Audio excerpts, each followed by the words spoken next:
¿Sabíais que el 85% de los empleados que se sienten valorados y conectados emocionalmente con su equipo son más productivos?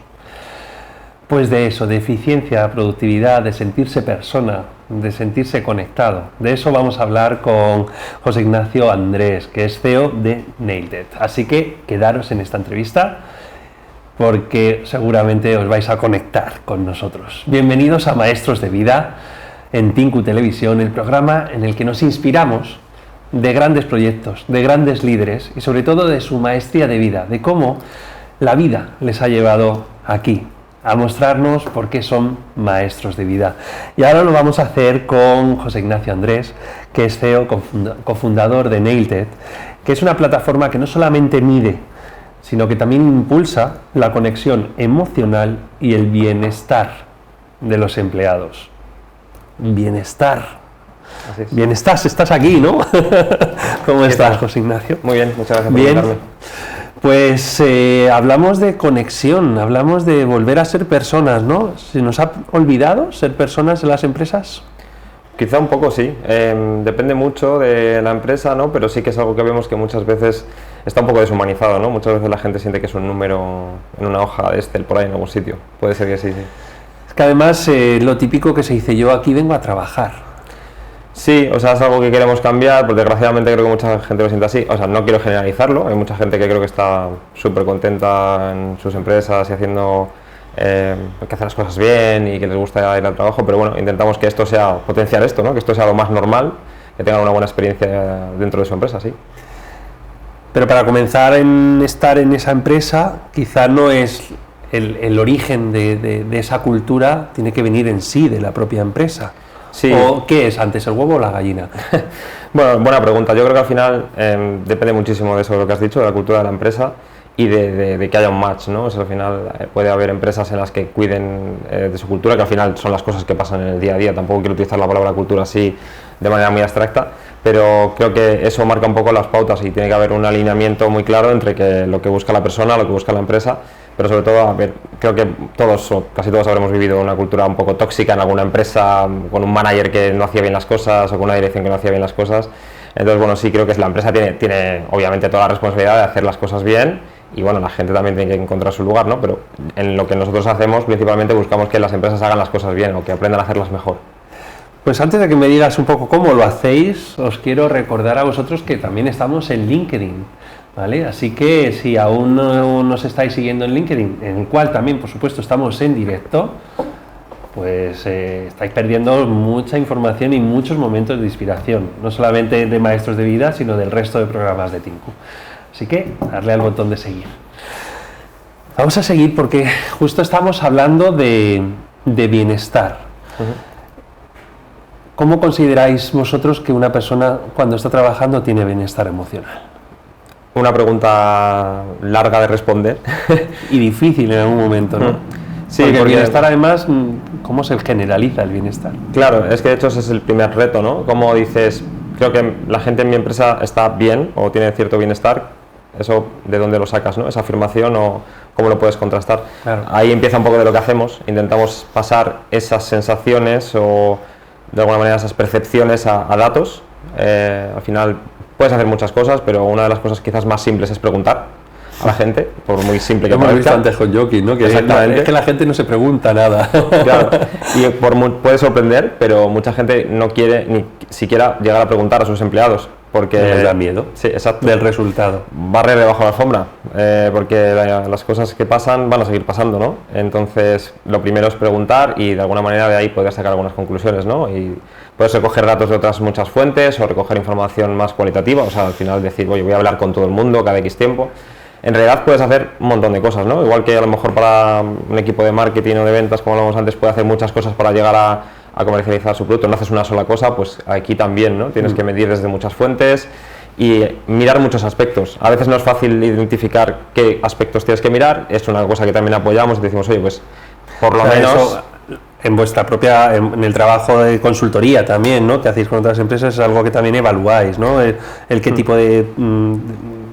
sí, que mirar. ¿Qué mirar, sí, ¿no? exacto. ¿Qué KPIs o no sé? En nuestro caso es no es una consultoría exactamente, es más bien un producto que te guía. Entonces, sí, puede ser una especie de consultoría en el sentido de que te dice un poco, haz esto, no te deja, o sea, puedes tener la libertad de hacer lo que quieras, pero principalmente te va marcando un camino y te dice, oye, pues puedes medir lo que quieras, pero nosotros te vamos ya a dar unas pautas, te vamos a decir, oye, por lo menos mira estos 10 indicadores, ¿vale? Que deberían de estar bien, y esto tampoco nos lo hemos inventado nosotros, hay muchos estudios al respecto de psicología del trabajo, del entorno de trabajo, Google ha sacado muchísima información de estudios que ha hecho, y hemos basado nuestro software en esto para poder identificar, oye, mide estas cosas, esto lo tienes que tener bien, y desde ahí construye, aunque midas otras muchas más, ¿no? Y ahí hay cosas, por ejemplo, como pues que sientas que desarrolla tu carrera, que te sientas reconocido por tus compañeros y por tu manager, no pagado, reconocido, ¿vale? Que son diferentes formas. Y escuchado muchas veces, ¿no? Escuchado, si se tiene en cuenta tu feedback, entonces hay, medimos como más de 100 factores, aunque hay 10 principales, y aquí de alguna manera podemos decir, oye, pues tienes más o menos bienestar, ¿no? Y es un punto de partida, al menos bastante bueno.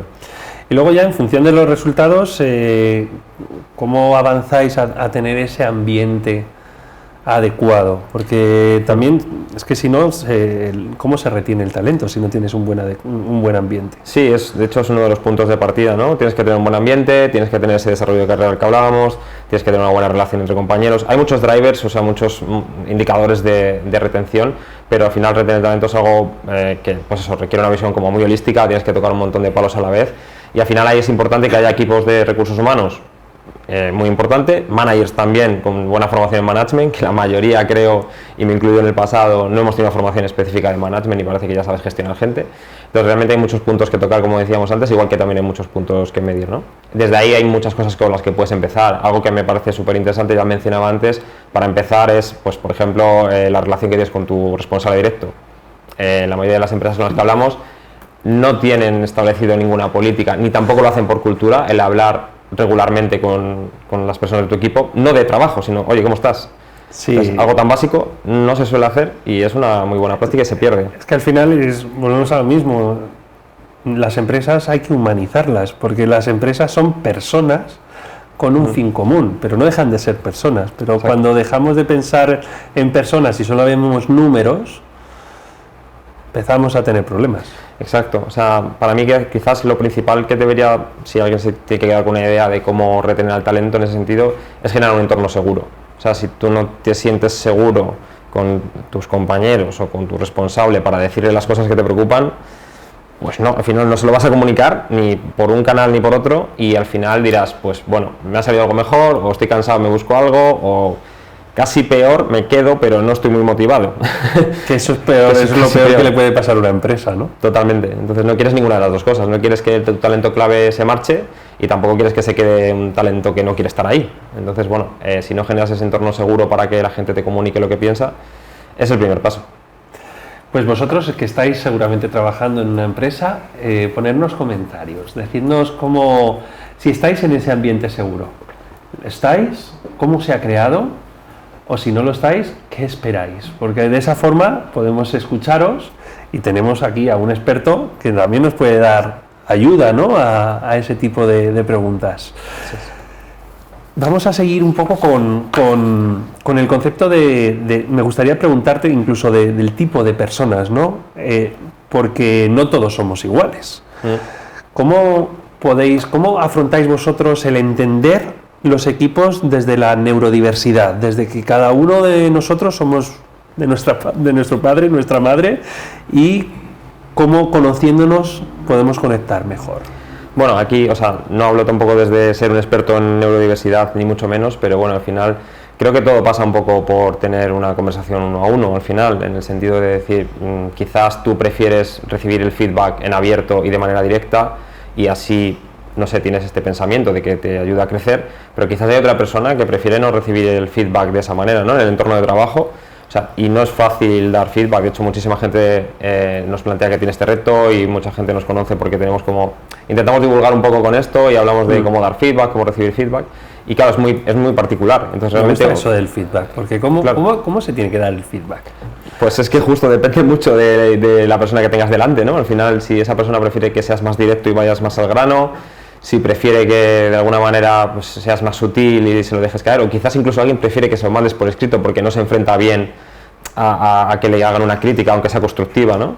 Entonces ahí justo tienes que individualizarlo mucho Y luego, bueno, ya hay muchas técnicas aparte, ¿no? El colores insights y todo eso también trabajáis vosotros, eso de ser rojo, verde, amarillo. También hemos hecho algo de esto como aprendizaje, sí, porque es verdad, hay gente más directa, hay gente, sí, justo, esto es algo que en el pasado hemos tocado, no es algo que hagamos como directamente nosotros, pero bueno, está un poquito impregnado lo que hacemos, el software que tenemos un poco de estas cosas, buscando esa individualidad, por decirlo de alguna manera. Y claro, efectivamente, como manager, si quieres ser un buen manager, tienes que conocer la persona con la que vas a tratar, es que si no, no lo puedes gestionar bien. Y si un manager, lo siento que vaya un poco por la neurodivergencia, pero es que hoy vengo un poco con problemas que está teniendo mi hijo neurodivergente y me lo imagino en el futuro trabajando. Si el manager no entiende lo que es el autismo, lo que no es, cómo puede ser una persona como mi hijo, ¿cómo va a poder ser buen manager? Pues lo tiene difícil con él, ¿no? Pero de alguna manera creo que, bueno, no me he enfrentado a esto, pero creo que debería de aprender, ¿no? Sobre lo que supone esa condición, debería de intentar empatizar con esa persona, saber qué le preocupa, qué no le preocupa. Y volvemos, aunque parezca un poco redundante, es que volvemos a ese entorno seguro. Si tú dices, oye, ¿qué es eso? Cuéntame qué te preocupa, en qué piensas, o qué retos tienes en tu mente, o cómo quieres que sea el año que viene, cualquier cosa, ¿no? Para poder estar cerca de la persona. Si no tienes esto de manera regular y una conversación cercana, no te vas a llegar a expresar, pero ni con una condición, ni con ninguna, ni con nada, ¿no? Entonces, diría que por ahí, dentro de mi experiencia. Gracias. Espero que muchos managers por lo menos se planteen quién tienen en su equipo, ¿no? No todo el mundo es igual. Y ese es un poco quizá también el problema de las empresas, que al final incluso el equipo de liderazgo se escuchan más a ellos mismos y no bajan a sus equipos. Desgraciadamente es algo que vemos, que se prioriza más quizás el corto plazo, y en el tema de herramientas, que es lo que más puedo hablar, se suele priorizar más pues quizás automatismos, porque obviamente dan un retorno a la inversión de ahorro de tiempo, pero hay un ahorro de tiempo enorme en cuidar tu talento, en que la gente esté motivada, que se quede en tu empresa. Tenemos por ahí un estudio que decía que el coste del abandono de una persona está entre 6-12 meses de su salario cada vez que alguien se va de tu empresa. Entonces, invertir tiempo en estos procesos de talento tiene un retorno en la inversión muy alto, pero muchas veces no se ve, y estamos más acostumbrados a decir, bueno, pues no quiero que la gente me cuente ni qué le preocupa ni nada, porque venimos a trabajar, ¿no? Yo diría que hasta esa persona egoísta, incluso si solo mira los números y el retorno a la inversión, debería de invertir en eso, porque es que sale a cuenta, ¿no? Pero también es una motivación tener un buen lugar de trabajo, ¿no? Yo no quiero trabajar en una empresa donde la gente no vaya a gusto. ¿Y cómo ves tú el futuro, ya para acabar la entrevista? ¿Hacia dónde va el negocio? Pues diría que dentro de lo que nos ocupa a nosotros un poco más de recursos humanos, creo que hay mucha automatización. Creo que, por ejemplo, la inteligencia artificial es algo que va a impactar un montón, y creo que lo que va a pasar, o esta es mi visión, es que se automatizará mucha parte de los procesos, pero que no se tienen que deshumanizar. O sea, es decir, que a lo mejor te pueden dar un soporte, que a lo mejor pues para hacer un tema de control de documentos, este tipo de cosas, pues ahí sí que hay que automatizar al máximo. ¿Para qué? Para que managers, gente de recursos humanos o líderes en general tengan más tiempo para poder hablar con las personas y para poder entender mejor lo que pasa y crear al final esas mejores experiencias. Yo creo que irá por ahí, automatización, y que derive en una mayor humanización. Comunicación, ¿no? Sí, también, sí. Bien. Pues me gusta que nos empecemos a comunicar cada vez más, porque necesitamos escucharnos, necesitamos volver a ser personas. Y gracias a José Ignacio, pues, y a todos el equipo y todos los que estáis haciendo que el mundo esté cambiando. Gracias a vosotros. Seguramente haremos tener un mundo un poquito mejor. Así que nos vemos en la siguiente entrevista y os dejo con un poquito más de información de programas de Tinku.